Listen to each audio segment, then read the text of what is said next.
الرحمن الرحیم یا ایہا الرسول بلغ ما انزل الیک من ربک وإن لم تفعل فما بلغت رسالتہ واللہ یعصمک من الناس ان اللہ لا یہدی القوم الکافرین۔ آمنت باللہ صدق اللہ العظیم۔ ان اللہ وملائکتہ یصلون علی النبی یا ایہا الذین آمنوا صلوا علیہ وسلموا تسلیما۔ الصلاۃ والسلام علیک یا سیدی یا رسول اللہ وعلی آلک واصحابک یا سیدی یا حبیب اللہ۔ الصلاۃ والسلام علیک یا سید المرسلین وعلی آلک واصحابک یا سیدی یا خاتم النبیین۔ محتشم سامعین، جمعۃ المبارک کا بابرکت دن ہے۔ آج ہمارے خطبہ جمعہ کا موضوع ہے خطاب کا شرعی ضابطہ۔ خطبہ کا لفظی معنی ہے مخاطب ہو کر بات کرنا۔ خطبہ واعظ کے معنی میں استعمال ہوتا ہے۔ خطبہ دینے والے کو خطیب کہا جاتا ہے۔ نبی اکرم نور مجسم شفیع معظم صلی اللہ علیہ وآلہ وسلم کے اسماء گرامی میں سے ایک اسم شریف خطیب الامم ہے، اور خطیب الانبیاء بھی آپ کا اسم شریف ہے۔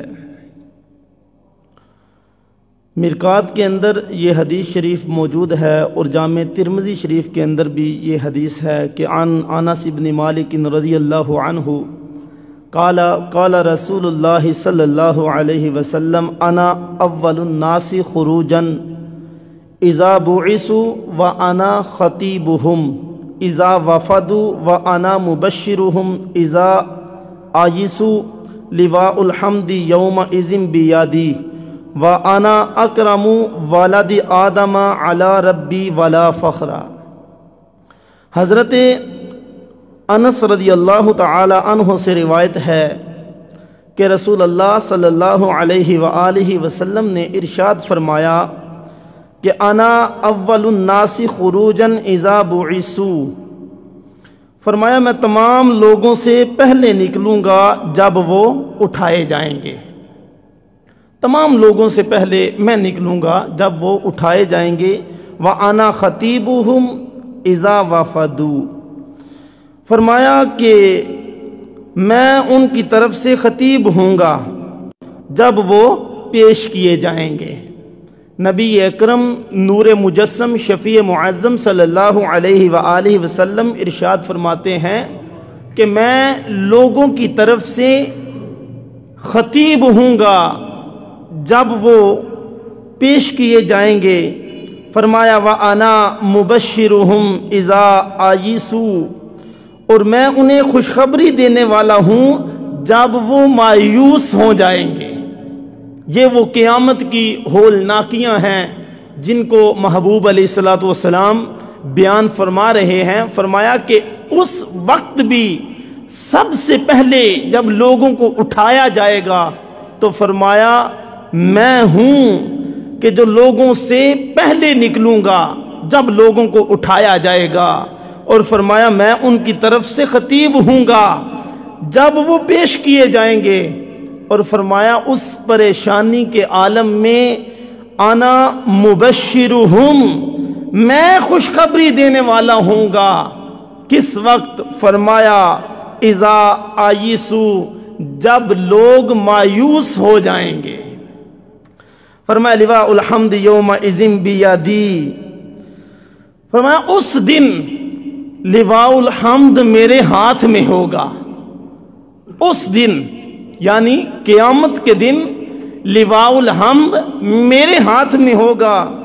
فرمایا وَأَنَا أَكْرَمُ وَلَدِ آدَمَ عَلَى رَبِّي وَلَا فَخْرًا، فرمایا میں اپنے رب کے نزدیک ساری اولاد آدم سے زیادہ عزت والا ہوں، اور میں اس پہ فخر نہیں کرتا۔ فرمایا اولاد آدم میں اپنے رب کے نزدیک سب سے زیادہ عزت و اکرام والا میں ہوں۔ اور پھر بعد میں آپ نے ارشاد کیا فرمایا؟ فرمایا کہ ولا فخرا، اور مجھے اس بات پہ فخر نہیں ہے۔ اللہ کریم جل شانہ نے اپنے حبیب صلی اللہ علیہ وسلم کو تبلیغ کے لیے لوگوں سے مخاطب ہونے کا حکم قرآن مجید فرقان حمید میں ان الفاظ کے ساتھ ارشاد فرمایا۔ فرمایا یا ایھا المدثر قم فانذر وربک فکبر وثیابک فطہر۔ فرمایا اے چادر اوڑھنے والے، اٹھئے پھر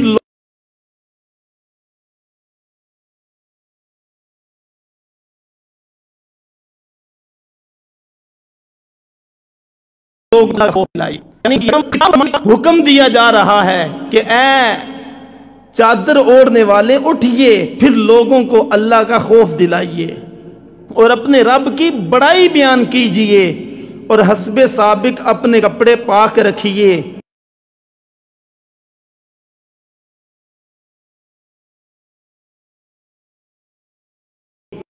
بدلہ لینے کے لیے کسی پر احسان نہ کیجئے۔ پھر قرآن مجید فرقان حمید میں یہ رہنمائی بھی فرمائی کہ ابتدا کہاں سے کریں۔ فرمایا وَأَنذِرْ عَشِيرَتَكَ الْأَقْرَبِينَ، اے محبوب آپ اپنے قریب تر رشتہ داروں کو ڈرائیے۔ پہلے کیا کریں کہ اپنے جو قریب تر ہیں ان کو آخرت کے عذاب کا ڈر سنائیں کہ آخرت میں یہ مصیبت آ سکتی ہے، لہٰذا آج اپنے رب کی توحید کو مانو۔ آج نبی اکرم نور مجسم شفیع معظم صلی اللہ علیہ وآلہ وسلم کو یہ فرمایا جا رہا ہے کہ آج انہیں بتاؤ کہ کل جو مصیبت آئے گی اس سے بچنے کے لیے آج اپنے رب کو راضی کرو، آج میری رسالت کا اقرار کرو۔ فرمایا وَأَنذِرْ عَشِيرَتَكَ الْأَقْرَبِينَ۔ نبوت کے 3 سال گزر جانے کے بعد اللہ کریم نے اپنے حبیب صلی اللہ علیہ وآلہ وسلم کو کھل کر تبلیغ کرنے کا حکم دیا، تو فرمایا فَاصْدَعْ بِمَا تُؤْمَرْ وَأَعْرِضْ عَنِ الْمُشْرِكِينَ۔ فرمایا یعنی آپ اعلانیہ فرما دیں جس بات کا آپ کو حکم دیا جاتا ہے، اور مشرکوں سے منہ پھیر لیجئے۔ اب یہاں پہ کھلم کھلا اعلان فرما دیا کہ اب آپ اعلان کریں، اب آپ سب کے سامنے واضح کر دیں۔ اور پھر قرآن مجید فرقان حمید کی یہ آیہ مقدسہ کس موقع پر نازل ہوئی کہ جب سب سے پہلے سیدنا عمر ابن الخطاب رضی اللہ تعالی عنہ نے سر عام اپنا اسلام ظاہر کیا اور اس کے بعد مسلمان کھل کر عبادت کرنے لگے، تو فرمایا قرآن مجید کے اندر رب ذوالجلال نے یا ایھا النبی حسبک اللہ ومن اتبعک من المؤمنین، اے نبی کافی ہیں آپ کو اللہ اور وہ لوگ جنہوں نے آپ کی پیروی کی ایمان والوں سے۔ اب دیکھیں کہ یہ سٹیپ بائی سٹیپ سمجھایا جا رہا ہے اور اس امت کو یہ چیزیں دکھائی جا رہی ہیں کہ پہلے خطاب کا حکم دیا گیا، اور حضور خطیب الانبیاء بھی ہیں کہ شب معراج جب محبوب علیہ السلام مسجد اقصی میں پہنچے تو اس وقت انبیاء کرام کی جماعت وہاں پہ موجود تھی، اس وقت بھی میرے محبوب علیہ السلام انبیاء کی جماعت کے سامنے خطبہ ارشاد فرما رہے تھے۔ لہٰذا یہ خطیب، کیونکہ ہمارا موضوع جو ہے وہ خطابت کے متعلق ہے، تو یہ ایک شعبہ ہے انبیاء کرام نے اس کے ذریعے لوگوں کو رب کی توحید سکھائی اور رب کی توحید کے ڈنکے بجائے، اور اس کے بعد یہ طریقہ چلتا رہا۔ بعد میں محبوب علیہ السلام کے صحابہ خلفائے راشدین اسی سنت پر عمل کرتے ہوئے لوگوں کو اسلام کی دعوت دیتے رہے. اور قرآن مجید فرقان حمید نے فرمایا یا ایھا الذین آمنوا قوا انفسکم واہلیکم نارا، اے اہل ایمان اپنے آپ کو بھی آگ سے بچاؤ، واہلیکم اور اپنے اہل و عیال کو، اپنے گھر والوں کو، اپنے عزیز رشتہ داروں کو بھی جہنم کی آگ سے بچاؤ. قرآن مجید فرقان حمید کے اندر ایک اور مقام پہ رب ذوالجلال ارشاد فرماتا ہے کنتم خیر امت اخرجت للناس، فرمایا تم سب سے بہترین امت ہو. کیوں؟ سبب کیا ہے جس کے سبب تم کو بہترین امت کا ٹائٹل دیا جا رہا ہے؟ فرمایا کنتم خیر امت اخرجت للناس تأمرون بالمعروف وتنہون عن المنکر. فرمایا تم لوگوں کو نیکی کا حکم دیتے ہو اور تم لوگوں کو برائی سے روکتے ہو. اب دیکھیں کہ اس لحاظ سے اس امت کے ہر فرد کو مبلغ بنایا گیا کہ وہ تبلیغ کرے، لوگوں کو دین کی طرف بلائے اور دین کے احکامات لوگوں تک پہنچائے. اور اگر کوئی گناہوں کی دلدل کے اندر دھنستا جا رہا ہے تو مومن کا یہ حق بنتا ہے کہ اپنے مسلمان بھائی کی مدد کرتے ہوئے اسے اس دلدل سے باہر نکالے اور لوگوں کو اچھائی کا حکم دیتا رہے. اب یہاں پہ ہم نے دیکھنا یہ ہے کہ کیا اس دور کے اندر بھی اس فریضے کو صحیح معنوں میں ادا کیا جا رہا ہے یا نہیں کیا جا رہا. آج پہلے کی نسبت محفلیں زیادہ ہو رہی ہیں، پہلے کی نسبت خطابات زیادہ ہو رہے ہیں، پہلے کی نسبت اجتماعات زیادہ ہو رہے ہیں. لیکن آج امت عمل کی طرف کیوں نہیں چل رہی؟ آج لوگ دین کے احکام کی پیروی کر کیوں نہیں رہے؟ کہ کتنے کتنے بڑے خطباء ہیں، کتنے کتنے بڑے مقررین ہیں، کتنے کتنے بڑے ناصح ہیں، مبلغین ہیں، لیکن امت ایک پیج پہ اکٹھی کیوں نہیں ہو رہی؟ اس کے اندر مختلف شعبۂ زندگی کے لوگ وہ شامل ہیں جو تقریر کرتے ہیں، خطاب کرتے ہیں، جو وعظ کرتے ہیں. لیکن جہاں پہ نبی اکرم نور مجسم شفیع معظم صلی اللہ علیہ وآلہ وسلم کا وہ طریقہ جس طریقے کے ذریعے آپ نے اس امت کو تبلیغ کی، اور بڑے بڑے تاجر اور بڑے بڑے عرب کے فصحاء محبوب علیہ السلام کے سامنے اپنی گردن جھکا بیٹھے. اعلی حضرت مجدد دین و ملت الشاہ احمد رضا خان فاضل بریلوی فرماتے ہیں کہ تیرے آگے یوں ہیں دبے لچے فصحاء عرب کے بڑے بڑے، کوئی جانے منہ میں زبان نہیں ہے، زبان کے جسم میں جان نہیں. وہ کیا چیز تھی کہ محبوب علیہ السلام کچھ ارشاد فرماتے تو صحابہ اپنی جانیں نچھاور کرنے کے لیے تیار ہو جاتے. یہی بات عروہ ابن مسعود نے جا کے قریش کو کہی تھی کہ اے قریش، جس کے ساتھ تم جنگ کرنے کے خواب دیکھ رہے ہو، جس کے ساتھ تم ٹکر لینے کے خواب دیکھ رہے ہو، میں ایسی قوم کو دیکھ کے آیا ہوں کہ ان کا نبی اگر کوئی حکم دیتا ہے تو وہ سارے حکم کی تعمیل کے لیے دوڑ پڑتے ہیں. وہ اتنی تعظیم کرتے ہیں اپنے نبی کی. تو قرآن مجید فرقان حمید کے اندر نبی اکرم نور مجسم شفیع معظم صلی اللہ علیہ وآلہ وسلم کو ایک محتاط گنتی کے مطابق لفظ کل کے ساتھ 327 مرتبہ کہا گیا. کل اب یہاں پہ دیکھیں کہ یہ لفظ عام طور پر 3 وجوہ سے استعمال ہوا کسی سوال کے جواب میں، جیسے یسألونک عن الاہلہ قل ہی مواقیت، دعا سکھانے کے لیے جیسے قل اعوذ برب الفلق، اور خطاب کرانے کے لیے جیسے قل یا ایھا الناس انی رسول اللہ الیکم جمیعا۔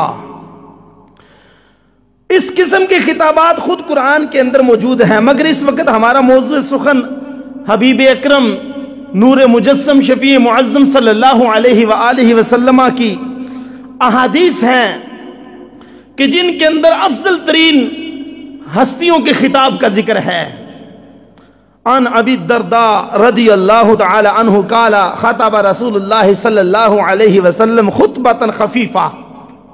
حضرت ابو درداء رضی اللہ تعالی عنہ فرماتے ہیں کہ نبی اکرم نور مجسم شفیع معظم صلی اللہ علیہ وآلہ وسلم نے ہمیں خطبہ ارشاد فرمایا، اور وہ خطبہ مختصر سا تھا، خفیفہ مختصر۔ فلما فرغ من خطبتہ، جب محبوب علیہ السلام فارغ ہوئے، قال فرمایا یا ابا بکر، اے ابو بکر، قم، آپ کھڑے ہوں، فاخطب، اور آپ خطبہ ارشاد فرمائیں۔ فقام ابو بکر رضی اللہ تعالی عنہ، تو حضرت ابو بکر صدیق رضی اللہ تعالی عنہ کھڑے ہوئے، فخطب، آپ نے خطبہ دیا، فقصر دون النبی صلی اللہ علیہ وسلم، آپ نے نبی اکرم صلی اللہ علیہ وآلہ وسلم سے مختصر خطبہ دیا، یعنی جتنی دیر محبوب نے خطاب فرمایا اس سے آپ نے تھوڑا خطاب کیا، اور یہ ادب تھا صحابہ کرام علیہم رضوان کا۔ فلما فارغ ابو بکر، جب حضرت ابو بکر صدیق رضی اللہ تعالی عنہ فارغ ہوئے، من خطبتہ، خطبہ ارشاد فرما کے، فقال، قال یا عمر قم فاخطب، فاخطب، فرمایا اے عمر تم کھڑے ہو اور تم خطبہ کہو۔ فقام، حضرت عمر رضی اللہ تعالی عنہ کھڑے ہوئے، فخطب فقصر دون النبی صلی اللہ علیہ وسلم ودون ابی بکر رضی اللہ تعالی عنہ۔ اب حضرت ابو بکر صدیق نے خطبہ محبوب علیہ السلام سے مختصر کیا، لیکن حضرت سیدنا فاروق اعظم رضی اللہ تعالی عنہ نے محبوب سے بھی خطبہ مختصر کیا اور حضرت ابو بکر صدیق سے بھی خطبہ مختصر کیا۔ تو آپ نے بھی خطبہ ارشاد فرمایا۔ وَنَقَلَ السُّيُّوطِي عَلَيْهِ الرَّحْمَةِ عن ابن عساکر ان ابا بکر رضی اللہ عنہ قال اول خطیب دعا الی اللہ ورسولہ۔ تو حضرت امام جلال الدین سیوطی رحمت اللہ تعالی علیہ آپ ابن عساکر سے نقل کرتے ہیں کہ صدیق اکبر پہلے خطیب تھے جنہوں نے اللہ اور اس کے رسول کی طرف دعوت دی۔ حضرت ابوبکر صدیق پہلے خطیب تھے جنہوں نے اللہ اور اس کے رسول صلی اللہ علیہ وآلہ وسلم کی طرف دعوت دی۔ اب ذرا اندازہ کریں کہ حضرت ابوبکر صدیق کی کیا شان ہے کہ جن کی شان اس طریقے سے محبوب علیہ السلام نے بتائی کہ اگر مصلی رسول پہ محبوب کے بعد کوئی کھڑا ہو سکتا ہے تو ابوبکر صدیق ہیں، اور اگر امت کو خطاب کرنے کے لیے چنا گیا ہے تو وہ بھی پہلے نمبر پہ حضرت ابوبکر صدیق ہیں۔ حضرت خواجہ حمید الدین سیالوی رحمت اللہ تعالی علیہ آپ فرمایا کرتے، فرماتے کہ مولا علی ساڈے سلسلے دے پیر ہن۔ یہ آپ پنجابی میں بڑا پیارا جملہ ارشاد فرماتے، کیا فرماتے کہ مولا علی ساڈے سلسلے دے پیر ہن، لیکن اسی مولا علی دا پہلا نمبر نہیں آخ دے، اسی ابو بکر صدیق دا پہلا نمبر آخ دے ہاں، اور مولا علی دا چوتھا نمبر آخ دے ہاں۔ اور یہی عقیدہ ہے اہل سنت و جماعت کا کہ کائنات میں انبیاء کرام کے بعد اگر کوئی بشر میں سب سے افضل ترین شخصیت ہے تو وہ حضرت ابوبکر صدیق رضی اللہ تعالی عنہ کی ذات ہے۔ تو خطاب کے حوالے سے ہم گفتگو کر رہے ہیں کہ عن عوف بن مالک قال سمعت رسول اللہ صلی اللہ علیہ وسلم یقول لا یقص الا امیر او معمور او مختال۔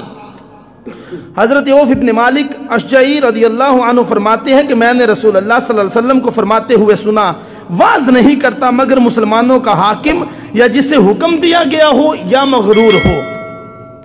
اب آج کے موجودہ دور کے لحاظ سے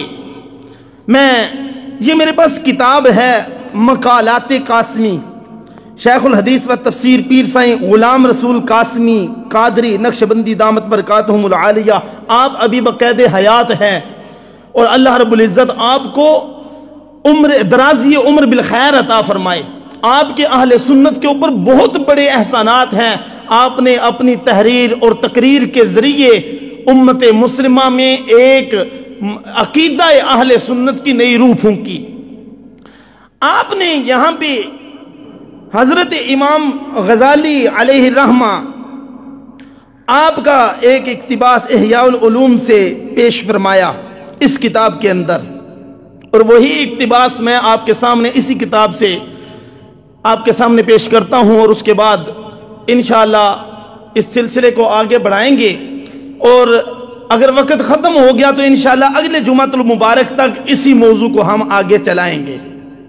وَفِرْقَةٌ أُخْرَى مِنْهُمْ عَدَلُوا عَنِ الْمِنْهَاجِ الْوَاجِبِ فِي الْوَعْظِ، فرماتے ہیں حضرت امام غزالی شکوہ کر رہے ہیں کیسے لوگوں کا، ان خطیبوں کا جنہوں نے، اب دیکھیں کہ امام غزالی اپنے وقت میں یہ شکوہ کر رہے ہیں، تو امام غزالی کو اس دنیا سے پردہ کیے ہوئے کتنا عرصہ گزر گیا، آج خطیبوں کی کیا حالت ہوگی، آج ان خطباء نے کیا یہاں پہ حالات بنائے ہوئے ہوں گے، کہ فرماتے ہیں ہمارے زمانے کے تمام واعظین نے واعظ کرنے کا واجب شرعی طریقہ چھوڑ رکھا ہے۔ اب اندازہ کریں کہ حضرت امام غزالی کس دور میں یہ بات کر رہے ہیں کہ واعظ کرنا، خطاب کرنا، ہر آدمی یہ سمجھے کہ میں بڑا واعظ کرنے والا ہوں، میں بڑا خطیب ہوں۔ اب دیکھیں نا کہ نبی اکرم نور مجسم شفیع معظم صلی اللہ علیہ وآلہ وسلم کی یہ حدیث المعجم الکبیر طبرانی نے اس کو نقل کیا کہ ان حکیم ابن حزام رضی اللہ عنہ عن النبی صلی اللہ علیہ وسلم قال سیأتی زمان قلیل فقہاؤہ کثیر خطباؤہ، کہ حضرت حکیم بن حزام رضی اللہ تعالی عنہ روایت کرتے ہیں کہ نبی کریم صلی اللہ علیہ وسلم نے فرمایا تم پر ایک وقت آئے گا جب فقہا یعنی دین کو سمجھنے والے کم ہوں گے، فقہا یعنی دین کو سمجھنے والے وہ کم ہوں گے، کثیر خطباؤہ، اور خطیب حضرات کثرت سے ہوں گے، فقہا کم ہوں گے اور خطیب بہت زیادہ ہوں گے۔ اور اگلی حدیث کے اندر فرمایا سیأتی علی امتی زمان یکثر القراء ویقل الفقہاء ویقبض العلم ویکثر الحرج، فرمایا میری امت پر جلد ہی ایسا وقت آئے گا کہ اس زمانے میں قاری کثرت سے ہوں گے، قاری کثرت سے ہوں گے، دین کو سمجھنے والے کم ہوں گے، اور فرمایا علم قبض کر لیا جائے گا اور فسادات پھیل جائیں گے، غلط بات کی اس پہ ڈٹ گئے۔ اور آج آپ اندازہ کریں کہ اس وقت امت کے اندر یہ حالات کیسے بنے ہوئے ہیں کہ عقائد کے لحاظ سے بڑے بڑے لوگ، بڑے بڑے گدی نشین، بڑے بڑے آستانوں پہ بیٹھنے والے، وہ ایسے بہکے کہ اپنے ساتھ اپنے مریدین کو بھی لے ڈوبے۔ کس کس لحاظ سے لوگوں نے دین پہ بلنڈر کیے اور کس کس لحاظ سے عقیدہ معصومیت پہ شب خون مارنے کی کوشش کی، اور کس لحاظ سے انبیاء کرام کے بعد عقیدہ معصومیت کو لوگوں نے بگاڑنے کی کوشش کی۔ حالانکہ خود کو بڑے بڑے خطیب مانتے ہیں، خود کو بڑے بڑے گدی نشین مانتے ہیں، اور خود کو پتہ نہیں حجت الاسلام اور کیا کیا خطاب دیتے ہیں، لیکن عقیدے کے لحاظ سے خود ڈوبے اور اپنے مریدوں کو بھی لے ڈوبے، اور جنہوں نے عقیدے پہ پہرا دیا ان پر گستاخی کے فتوے لگائے گئے۔ تو ایسے لوگوں کے بارے میں نبی اکرم نور مجسم شفیع معظم صلی اللہ علیہ وآلہ وسلم نے 1400 سال پہلے یہ ارشاد فرمایا تھا، فرمایا وَيُقْبَضُ الْعِلْمُ وَيَكْسُرُ الْحَرَجُ، علم قبض کر لیا جائے گا اور دنیا میں فساد بپا ہو جائے گا۔ تو ان خطباء نے زمانے کے اندر بگاڑ پیدا کیا، فقط اپنی تقریریں چمکانے کے لیے، فقط اپنی گدی نشینی کے لحاظ سے، فقط اپنے آستانے کو گرم رکھنے کے لیے اور اپنی جیبیں بھرنے کے لیے امت کا بیڑا غرق کیا اور عقائد اہل سنت کو داؤ پہ لگایا اور اہل سنت و جماعت کے اندر فساد بپا کر دیا۔ تو نبی اکرم نور مجسم شفیع معظم صلی اللہ علیہ وآلہ وسلم کی اس حدیث سے یہ پتہ چلتا ہے۔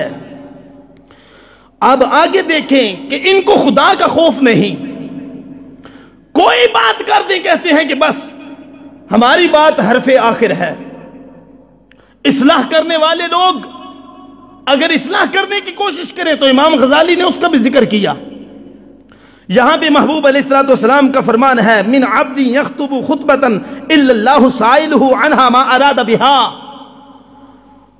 یعنی ہر خطیب جب بھی تقریر کرتا ہے اس کے اوپر ذمہ داری تو بنتی ہے نا، میری بھی بنتی ہے، سننے والوں پہ بھی ذمہ داری ہے، اور ہر خطیب جو تقریر کرتا ہے خطاب کرتا ہے اس پہ ذمہ داری ہے کہ وہ لوگوں کو دیکھے یا رب رسول کو دیکھے، وہ یہ دیکھے کہ میری تقریر پہ کتنے لوگ واہ واہ کرتے ہیں یا ڈونگرے برساتے ہیں، یا یہ دیکھے کہ میری تقریر سے لوگ خوش ہوتے ہیں یا ناخوش ہوتے ہیں، لیکن میں یہ دیکھوں کہ میرا رب خوش ہو رہا ہے یا نہیں ہو رہا۔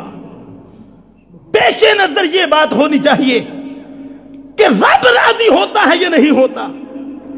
جس بات میں رب کی رضا ہے، اگرچہ لوگ ناراض ہو جائیں، اگرچہ لوگ تانے دیتے رہیں، اگرچہ لوگ دنیا کے اندر تمہیں رسوا کریں، لیکن اگر رب کی رضا ہے تو خدا کی قسم لوگوں کی ناراضگی کا کوئی نقصان نہیں۔ اگر رب راضی ہو جائے دنیا میں بھی کامیابی ہے اور آخرت میں بھی کامیابی ہے۔ اور اگر بظاہر پیسے زیادہ مل رہے ہیں یا لوگ بڑے خوش ہو رہے ہیں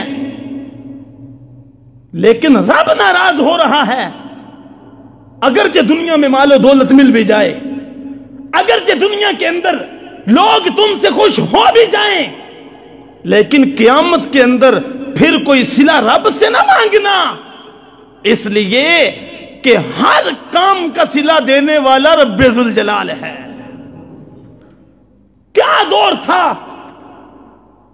جب 10-10 ہزار کے مجمع کے اندر، 30-30 ہزار کے مجمع کے اندر بغداد کے شہر میں محبوب سبحانی، قطب ربانی، شہباز لامکانی، حضرت غوث اعظم جیلانی ایک جملہ ارشاد فرماتے، کہتے بلی آئی اور بلی نے چاٹی میں منہ ڈالا اور دودھ پی کے چلی گئی۔ اتنا جملہ حضور غوث اعظم بیان فرماتے تو اس مجمع کے اندر سینکڑوں جنازے اٹھتے، لوگ ڈھائی مار مار کے روتے۔ کیا وہ انداز تبلیغ تھا؟ کیا وہ بات تھی؟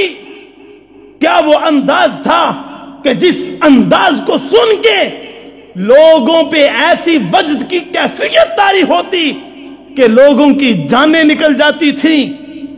آج بڑے بڑے خطباء حضور غوث اعظم جیلانی کے اس ایک جملے کا مقابلہ بھی نہیں کر سکتے۔ جو جملہ بغداد کے منبر پہ حضور غوث اعظم جیلانی ارشاد فرمایا کرتے تھے، تو حضرت امام غزالی فرماتے ہیں کہ وَفِرْقَةٌ أُخْرَى مِنْهُمْ عَدَلُوا عَنِ الْمِنْهَاجِ الْوَاجِبِ فِي الْوَعْظِ، فرماتے ہمارے زمانے کے تمام واعظین نے واعظ کرنے کا واجب شرعی طریقہ چھوڑ رکھا ہے۔ وَهُمْ وَعَازُ أَهْلِ هَذَا الزَّمَانِ كَافَةً إِلَّا مَنْ عَصَّمَهُ اللَّهُ عَلَى النُّذُورِ فِي بَعْضِ أَطْرَافِ الْبِلَادِ، فرماتے ہیں کہ سوائے ان لوگوں کے جن کو اللہ نے بچایا ہے، تمام واعظین خطباء نے شرعی واجب طریقہ چھوڑ دیا، سوائے ان کے جن کو اللہ نے بچایا ہوا ہے۔ اور آگے ارشاد فرماتے ہیں یہ لوگ کرتے کیا ہیں، یہ میں نہیں کہہ رہا، یہ علامہ قاسمی نے لکھا ہے، لیکن انہوں نے خود نہیں کہا، یہ امام غزالی نے کہا۔ امام غزالی وہ ہستی ہیں جن کو محبوب علیہ السلام نے جاگتی آنکھوں سے اپنا دیدار عطا فرمایا ہے۔ حضرت امام غزالی فرماتے ہیں یہ کرتے کیا ہیں، وہ عازو اہل هذا الزمان کافتا الا من عصمه الله على النذور في بعض اطراف البلاد ان كان ولسنا نعرفه فاشتغلوا بالتامات واشتہی والتلفیق کلمات خارجۃ، فرماتے ہیں یہ لوگ آواز کا جادو جگاتے ہیں۔ کیا کرتے ہیں جی؟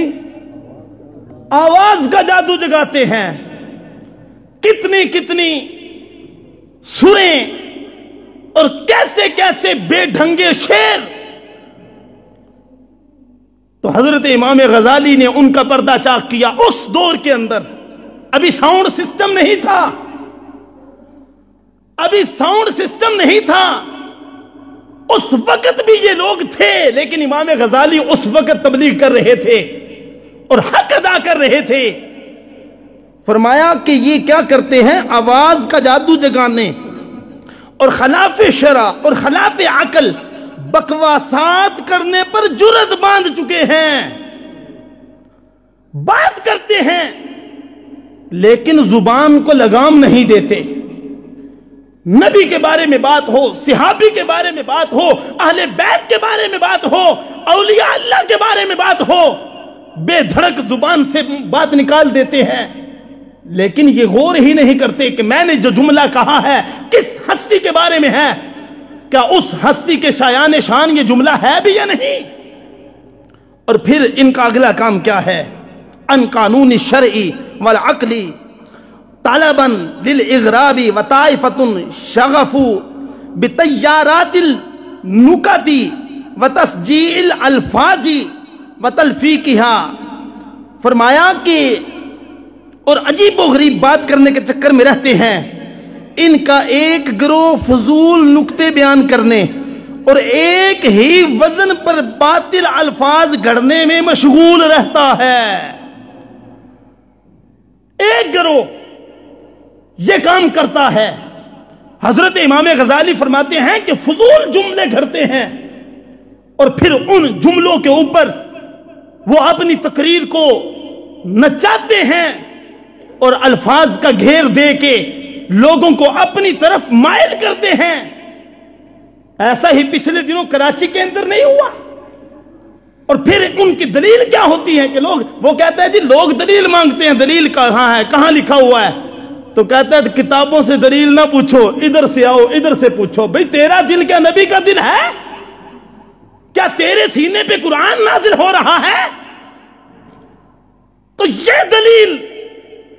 اور کچھ لوگوں کو آپ نے سنا ہوگا آواز آئی، اب یہ نہیں پتا آواز کہاں سے آئی، ادھر سے آئی یا ادھر سے آئی، آواز آئی، اور اسی پہ لوگ بھی۔ حضرت امام غزالی فرماتے ہیں کہ ان لوگوں نے دھوکہ دیا ہوا ہے۔ کس لحاظ سے؟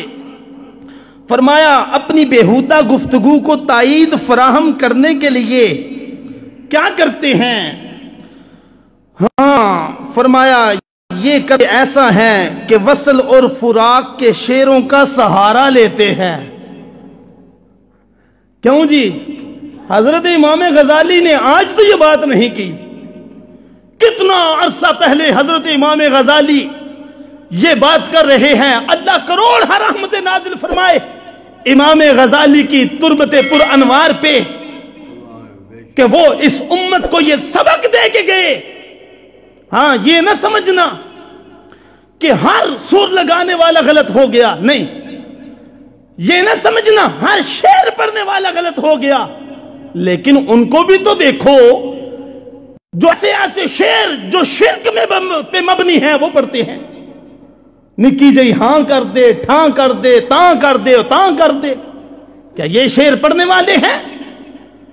کیا امت کو اس طرف رغبت کرنے کے لیے علماء کی ڈیوٹی لگائی گئی ہے؟ اور میں یہاں پہ آپ کو تو سنا رہا ہوں، لیکن یہاں پہ میرے مخاطبین وہ خطباء بھی ہیں. سبب کیا ہے کہ رب تعالی نے اپنے فضل سے مجھ کو یہ توفیق عطا فرمائی ہے.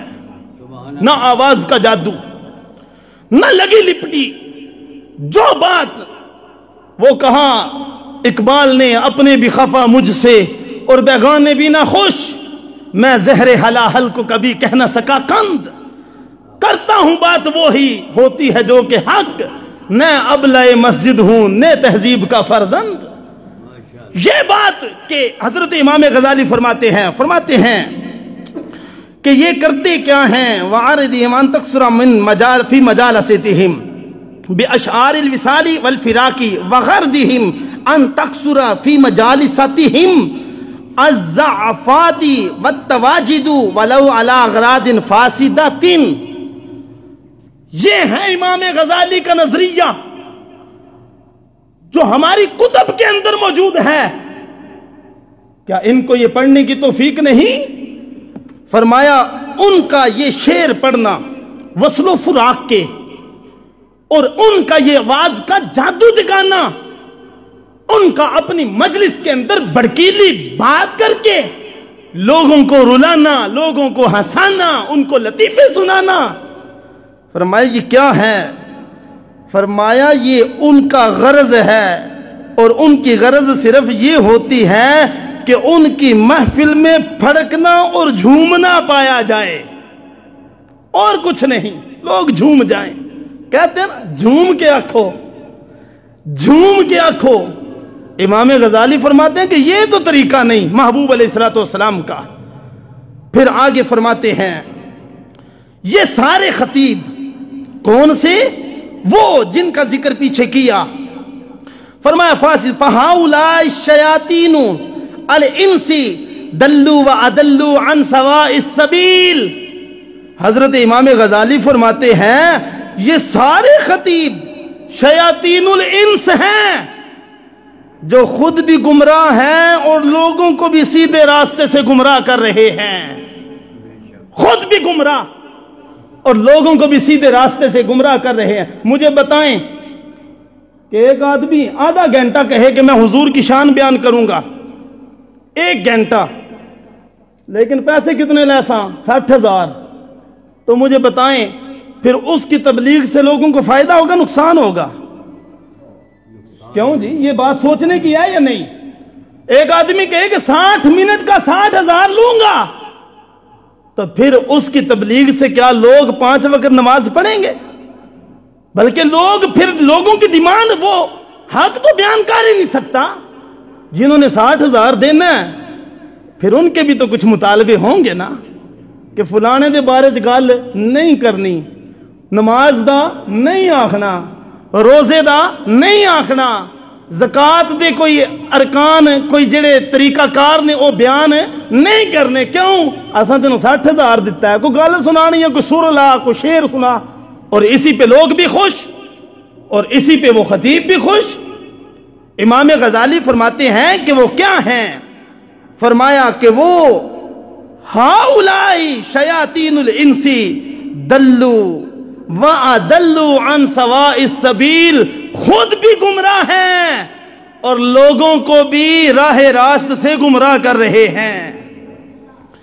فَإِنَّ الْأَوَّلِينَ وَإِن لَّمْ يَصْلُحُوا أَنفُسُهُمْ فَقَدْ أَصْلَحُوا غَيْرَهُمْ وَصَحَّحُوا كَلَامَهُمْ وَوَعْظَهُمْ وَأَمَّا هَؤُلَاءِ فَإِنَّهُمْ يَصُدُّونَ عَنْ سَبِيلِ اللَّهِ. کیا جملہ ارشاد فرمائے امام غزالی نے؟